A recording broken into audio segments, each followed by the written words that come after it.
Welcome to Real Talk, Real Women. My name is Miriam Khalladi, and today we have the highly requested model, actress, Miss Las Vegas 2013, and Playboy Bunny, Miss Abigail Rich on the show. Welcome, Abigail. How are you? Oh, thank you, sweetheart. I'm so honored to be here with y'all. I'm just great.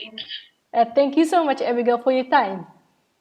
Oh, absolutely. My pleasure. I'm so honored to be part of this. This is such a wonderful thing that you're doing. You are just a sweetheart. Thank you so much. So, you were born in Dallas, Texas, and became a paramedic right out of high school. Why do you feel it is that you've always wanted to help people? I don't know. When I was going through high school, I saw an accident on the freeway, the big four-lane highways we all have out here. And I saw somebody and they were hurt so bad, and there was nothing I could do to help. I mean, I was still in high school, but I was there, and I kind of just held their hands until, the paramedics arrived. And I decided I didn't want that. I wanted to do more. I wanted to be there so I could help. Great. So, Great. When I got introduced to you, I was told you had quite an interesting story. I would have to say that is the understatement of the year. Tell us what happened in 2003. well, what happened was I was a critical care flight paramedic on an air ambulance, a helicopter, and we were some 1,185 feet off the ground. And, well, things did not go quite as we planned it. And we lost a tail rotor shaft, and we crashed. We ran in like a rock. So it was a very ugly crash. I was not supposed to make it. Wow, wow, what an incredible story. And even though experts said you wouldn't survive, you came out stronger and concluded life was too short. Can you tell us what went through your head and how did it change your outlook on life? Well, Miriam, I've never really considered myself pretty or anything like that. And after the crash, I felt even worse because I had to have 3 operations to save my life. My pelvis was shattered, my ankles were broken, my nose was ripped off my face. I mean, I had 400 stitches, 200 staples, so I couldn't have any lower self-esteem than I had then. And I felt really bad. And, of course, being in the hospital, they're feeding me through a tube. I wasn't exercising or anything, and I gained a lot of weight. So I figured, what's the point? I felt sorry for myself. I cried. I just didn't have any drive, any will to go on. And one day it just kind of came to me that I wasn't supposed to make it. They told my family, my sister, that I had less than 1% chance of survival, and that they wanted her to sign donor papers and unplug me from the ventilators and just let me go. But she didn't. And here I am today, and I look at life so much differently now. I look at fitness and eating right and doing the right thing and not letting stress or bad things get into your life. And I love life. Every day the sun comes up is so wonderful. And you're doing such a great job, Abigail. Thank you. My life has come a long ways from where I was. Yeah. What was your recovery like, and how did you deal with that difficult time in your life? It was pretty tough. I had to really get a hold of my inner self. I had to look into that I was given a gift, that somebody or something was out there, and they were looking out for me. I mean, the details of the crash are very gruesome. And, I knew then I would make it. I was in intensive care for 6 weeks in a coma. And I had to get a hold of myself and find that dreams do come true. And every day we're alive is a gift, and we should take care of ourselves. I look at life differently now, I guess, is what I'm trying to say. And you still wanted to help people and show them they can overcome life's hurdles, but perhaps even more so, you wanted to enjoy your life. You ended up becoming a professional model. How did that happen? Well, my sister took me to a restaurant we have over here, and I imagine they're over there too. They're all over, known for their chicken wings. That's what everybody goes there for. And, we wear the little orange shorts and the little skimpy tops. And my sister was telling me how beautiful I was. And I was so tired of hearing it. I had so many scars. I did, and I still do. And most of them are faded, but I still have some. I know where they are. And she said, "You're so beautiful." And I just didn't want to hear it. So I wanted to shut her up. So I asked for the manager, and he came over, and I said, "Sweetheart, I got to ask y'all, am I pretty enough to be a Hooters girl?" And he looked at me, and he goes, "Oh, yeah." And I looked at my sister, and I said, "So see, shut up." And I went, "Wait, what?" And I got hired right there on the spot. And it was awakening for me. It was that dreams do come true, and there are possibilities in life, and we can't just give up and throw in the towel. We can't. We have to fight. And it ran from there to becoming a cover girl for a major cosmetic company.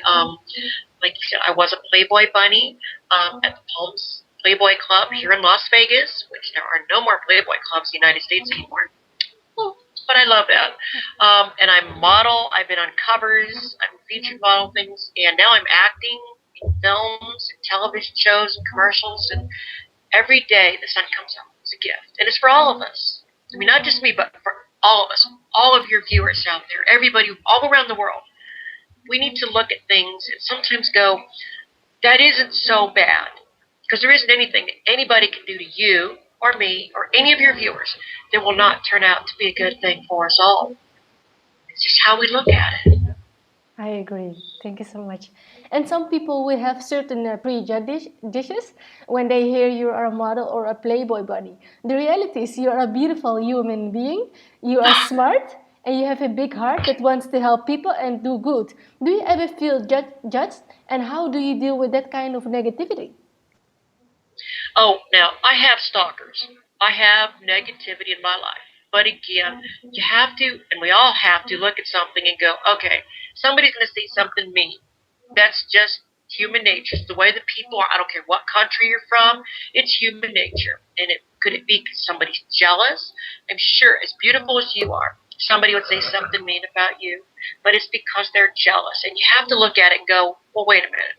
Is it really worth getting in an uproar about? Is it really worth getting a gray hair? Because I'm terrified of getting gray hairs. Okay? But is it really worth all that? And what they say, does it really matter? We look to those we love, our family, our friends. I have wonderful fans and stuff that write me beautiful notes and things. And those are the things that matter. And we have to focus on the good. Forget the bad, push it away, and just let it go. You were in a helicopter that dropped over 1,000 feet to the ground, and Yes. you had less than 1% chance of surviving, and yet you are here healthy, doing good, enjoying life. Looking back, what is the most important lesson you've learned through that experience? That every day we're alive, that every day that the sun comes up is a gift. It really is. I wear it. If y'all look at all my pictures, majority of my pictures. Now there are some clients that don't let me wear it, but I wear mine. You can't see it, but these are my flight wings from the helicopter, and there's a cross because I do believe somebody was looking out for me, and I wear this, and it's in the majority of all my pictures. But we have to stay focused. We have to take care of ourselves, and it means taking time for you, for your viewers. They need to sometimes sit back, and I know, a lot of our mamas and they got children and stuff, but there comes a time when you got to sit back and say, I'm going to put my lotion on. I'm going to eat a salad. I'm going to exercise because, oh my God, I never did this before the crash, but I exercise 6 days a week. I ride my bike, and I love riding bikes. 20 miles every day, 6 days a week, every morning. I do 100 sit-ups every day. I take that little bit of time for myself because my schedule is very full. I mean, as a model and an actress, I'm juggling 2 careers. I stay very busy, but I always make sure I have that time to soak in the bathtub with my candles and my music or do my exercise. And that's what we all have to do. What do you think your life would have looked like if you never had that accident? Oh my goodness gracious.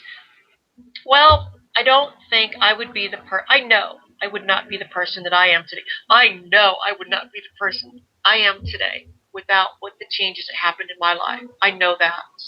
I didn't think this way. I just, I wasn't happy, and to find true happiness, whatever that may be for y'all, that's what you need to do. And that's where I'm at. I just love life. I love everything about it. I do. Even my stalkers, sometimes I'll look at their comments and laugh. I get a good laugh out of it. Because it's funny. But I don't let anything bother me. And just a few months ago, you were honored by State of Texas by flying the Texas state flag over the state capitol in Austin, Texas for valor and service to those in need and being an inspiration to Texans. I think you are an inspiration to everyone watching, and I want to thank you so much for being on the show. Oh, I am so honored, and I'm so proud and honored to be part of what you're doing. You are just wonderful. You are my hero. You are. I want you to know that. Oh, thank you so much. It really means a lot to me, Abigail. Yes, ma'am. And where can people go to learn more about you online? Well, to make it simple, what they can do is they can go to my agent's page, and that's at www.lonestarmodeling.com. And in there, there's links to Facebook and IMDb, which is worldwide. It's the Internet Movie Database. Y'all can find out all kinds of things, movies, TV shows I've been on. And I would love it if your viewers would follow me on Facebook. Hit that like button, and y'all can send me messages. I talk to people every day. I talk with all my fans, and they ask me about my horses or how was the crash or how did I get through this, and I talk to them. Send that message. It only comes to me, not my agents, not my managers. It's just to me, and I have no problem, texting back and forth with my fans. Amazing. I'm here for them. I will make sure to put all your links below this video. You're a sweetheart. Is there anything else you would like to talk about that you feel we've missed? No, ma'am. Again, you are my hero. You are, girls in today's world, and there's so much going on in the world, and every country's got their problems. But we're the ones kind of taking the brunt of it all. We're the ones that were holding back, and we're thinking, oh, I can't do this because they wouldn't let me or that. But we can do this, and it's because of you, sweetheart. You're putting this out here. You're telling people, look at these girls here that in my book. They did it, and I agree with that. If I can get through what I've been through, anybody can get through this. There's no problem in the world we cannot survive and get through. We just got to teach the boys that. Thank you so much, Abigail. It was an absolute pleasure to have you on the show. Thank you so much. And thank you so much for watching. My name is Miriam Khalladi. For more inspiration, go to realtalkrealwomen.com.